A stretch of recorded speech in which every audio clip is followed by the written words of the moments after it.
জুমার দিনে অবশ্যই বেশি বেশি নবী সাল্লাল্লাহু আলাইহি ওয়াসাল্লামের প্রতি দরুদ পড়তে হবে। আল্লাহ পাক তৌফিক দান করেন। বেশি বেশি দরুদ কেন? জুমার দিনে নবী সাল্লাল্লাহু আলাইহি ওয়াসাল্লামের কাছে স্পেশালি এই দরুদ এবং সালামগুলো পেশ করা হয়, এবং আপনি যত বেশি দরুদ পড়বেন, নবীর উপর সালাম পেশ করবেন, আল্লাহ পাকের রহমত তত বেশি আপনার উপর নাজিল হবে। আল্লাহ রহমত চাই না চাই না? একবার দরুদ পড়লে আল্লাহ পাক 10 বার রহম করবেন ইনশাআল্লাহ। 10টা গুনাহ আল্লাহ মাফ করে দিবেন, মর্যাদার স্তর 10 গুণ বাড়াই দিবেন, এবং আল্লাহ পাক আপনার আমলনামা থেকে 10টা পাপ মিটিয়ে দিবেন।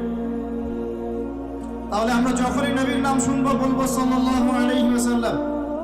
কি বলবো ভাই? আমার সাথে সংক্ষিপ্ত একটা দরুদ পড়েন। আল্লাহুম্মা সাল্লি আলা মুহাম্মাদ, আল্লাহুম্মা বারিক আলা মুহাম্মাদ, অথবা আল্লাহুম্মা সাল্লি আলা মুহাম্মাদ ওয়া সাল্লিম, আল্লাহুম্মা সাল্লি আলা মুহাম্মাদ ওয়া সাল্লিম, অথবা আল্লাহুম্মা সাল্লি ওয়া সাল্লিম আলা নবিনা মুহাম্মদ। জুমার দিনে একটা কাজ পেলাম। 2, জুমার দিনে আমরা সকাল সকাল গোসল করবো ইনশাআল্লাহ। আগে আগে মসজিদে যাব, পায়ে হেঁটে মসজিদে যাব, এবং ইমামের কাছাকাছি বসার চেষ্টা করব।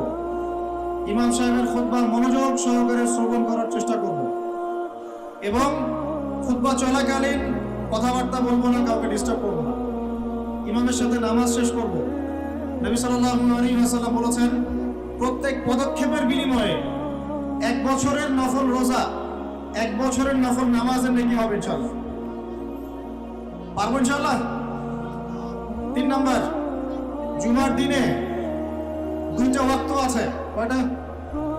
2টা ওয়াক্ত উলামায়ে কেরামের ইজতিহাদ। হাদিসে আছে একটা সময়, হাদিসে আছে একটা সময়। উলামায়ে কেরামের সালাফের ইজতিহাদ যে এটা 2টো হতে পারে, মানে এই সময়ও হতে পারে, এই সময়ও হতে পারে। যে সময়ে আপনি যে দোয়াই করবেন কবুল হবে ইনশাআল্লাহ। যে দোয়াই করবেন কবুল হবে ইনশাআল্লাহ।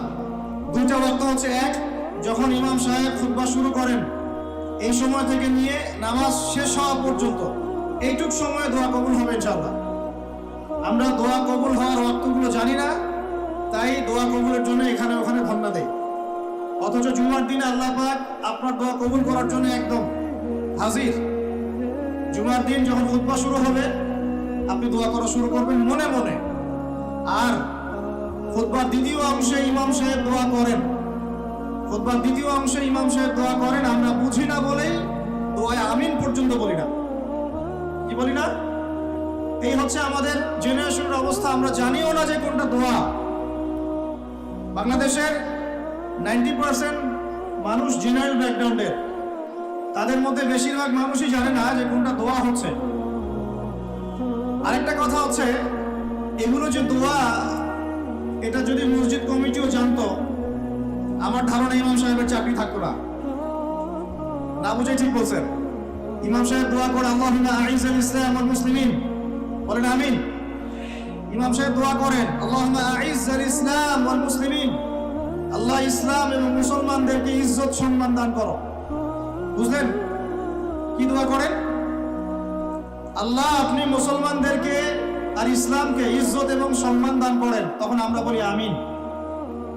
ওয়া আযিল্লাশ শিরকা ওয়াল মুশরিকিন, আল্লাহ শিরক এবং মুশরিকদেরকে আপনি জিল্লতি দেন, ধ্বংস করেন। আচ্ছা, আমার সাথে পড়েন আউযু বিল্লাহি মিনাশ শাইতানির রাজীম, আউযু বিকালিমাতিল্লাহি তাম্মা, বলেন মিন কুল্লি শাইতানিন ওয়া হাম্মা ওয়া মিন কুল্লি আইনিন লাম্মা। আচ্ছা, বলছিলাম ইমাম সাহেব দোয়া করেন, ইমাম সাহেব বলেন আল্লাহুম্মা আইজ্জিল ইসলাম ওয়াল মুসলিমিন, আমরা আমিন বলি।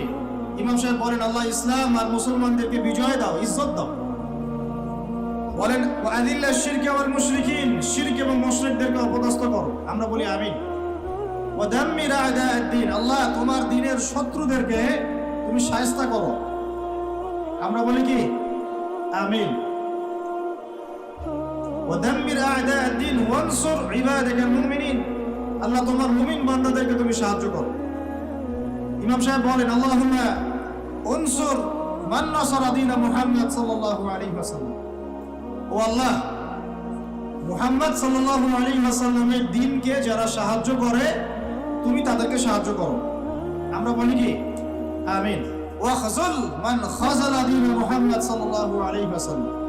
আল্লাহ যারা নবীর দ্বীনের সাথে দুশমনি করে তাদেরকে আল্লাহ তুমি ধ্বংস করো। আমরা কি বলি? এখন বলেন, এই দোয়ার অর্থ যদি বাংলাদেশের সবাই বুঝতো তাহলে কি ইমাম সাহেব দোয়া করার সময় আমরা চুপ করে বসে থাকতাম, মোবাইল টিপতাম, একে অপরের সাথে গল্প করতে পারতাম মসজিদে? আর ইমাম সাহেবেরও কি চাকরি থাকতো? ইমাম সাহেবেরও চাকরি থাকতো? উনি বলছেন আল্লাহ ইসলামের দুশমনদেরকে ধ্বংস করেন, ইসলামের দুশমনদেরকে ধ্বংস করেন। আর কমিটিতেই বসে আছে তাগুত। সে যদি জানতো যে দোয়ার অর্থ কি তাহলে তো চাকরি থাকতো না। শোনেন, ওয়াজ নসিহত অনেক শুনবেন, শুনেছেন জীবনে, যতক্ষণ পর্যন্ত আমরা তাগুতের সাথে কুফরি করতে পারছি না আর আল্লাহর সামনে আত্মসমর্পণ করতে পারছি না ততদিন পরিপূর্ণ মুসলমান হতে পারি নাই। আমি রেফারেন্স দিয়ে কথা বলছি। আল্লাহ পাক সূরা বাকারায় আয়াতুল কুরসি নাযিল করেছেন 255 নম্বর আয়াত। কত নম্বর? যেটা প্রত্যেক ফরজ নামাজের পরে পড়তে হয়, ঘুমানোর আগে পড়তে হয়, এবং এটা আপনাকে হেফাজত করবে। আল্লাহ পাকের রহমতে একজন ফেরেশতা আপনাকে প্রোটেক্ট করবে। ঠিক তার পরে একটা পড়ে দেখছেন কখনো? আচ্ছা, আয়াতুল কুরসি কয়জন পড়েছেন? আপনার এর পরের একটা কয়জন পড়েছেন? এই দেখেন অবস্থা। আপনার আয়াতুল কুরসির পরের আয়াতটা শুনেন।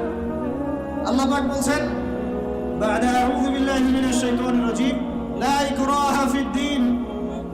দ্বীনের মধ্যে কোনো জবরদস্তি নাই। কি নাই ভাই? দ্বীনের মধ্যে কোনো জবরদস্তি নাই। ক্বাদ তাবায়্যানা রুশদু মিনাল গাই। মানে সত্য মিথ্যা, আলো অন্ধকার, হক বাতিল স্পষ্ট হয়ে গেছে। যেটা হিদায়াত আর যেটা গোমরাহি এটা স্পষ্ট হয়ে গেছে। স্পষ্ট হয় নাই?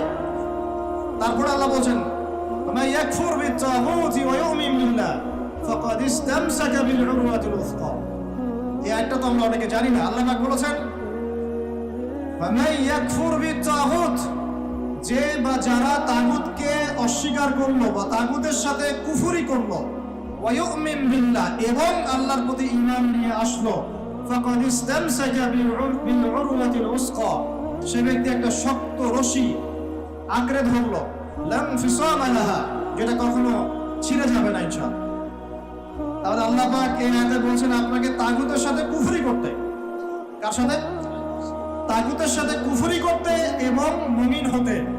ইমানদার হতে হলে তাগুতের সাথে কুফরি করতে হবে, আর তাগুতের প্রতি ঈমান রাখলে মুমিন হওয়া যাবে না। কথা বোঝা যাচ্ছে? তাহলে এখন ডেফিনেশন কি তাগুতের? কাকে বলে এটা? যেটার প্রতি কুফরি না করলে আমি মুমিন হতে পারবো না। এক, আল্লাহ বাদ দিয়ে যার ইবাদত করা হয় সেটা তাগুত। আল্লাহ বাদ দিয়ে যার ইবাদত করা হয় সেটা তাগুত। আল্লাহ বাদ দিয়ে এমন কারো দাসত্ব করা যেটা আল্লাহ রাব্বুল আলামিনের কোরআন এবং সুন্নাহ শরীয়তের মূলনীতির বাইরে, তাগুত। এমন কোন বিধান যেটার দাসত্ব করলে আল্লাহর কোরআনের বিধানকে অবজ্ঞা করা হয়, ওটাও তাগুত।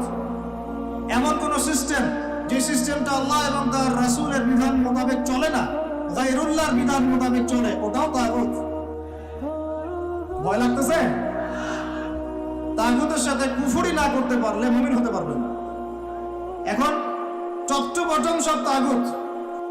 আমাদের উচিত ইসলামের মধ্যে এই আয়াতের অনুযায়ী আমল করা। আল্লাহ পাক বলেছেন, উদখুলু ফিস সিলমি কাফা, তোমরা পরিপূর্ণরূপে ইসলামে প্রবেশ করো, আংশিক প্রবেশ করো না ভাই। আংশিক ইসলামে প্রবেশ করো না, পরিপূর্ণ ইসলামে প্রবেশ করো। আমরা এখন পর্যন্ত নামাজও পড়ি, সুদও খাই, মাশাআল্লাহ। আমরা এখন পর্যন্ত নামাজও পড়ি, বেপরদায় চলি, নামাজও পড়ি, বছর বছর হজ উমরাও করি, মাঝে মাঝে দান সাদাকা করি, কিন্তু যাকাত দেই না। আমরা আল্লাহর বিধানের কথা বলি, মুখে কালিমা লা ইলাহা ইল্লাল্লাহর কথা বলি ঠিকই, কিন্তু অন্যায়ভাবে মানুষের উপর জুলুম করতেই আছি।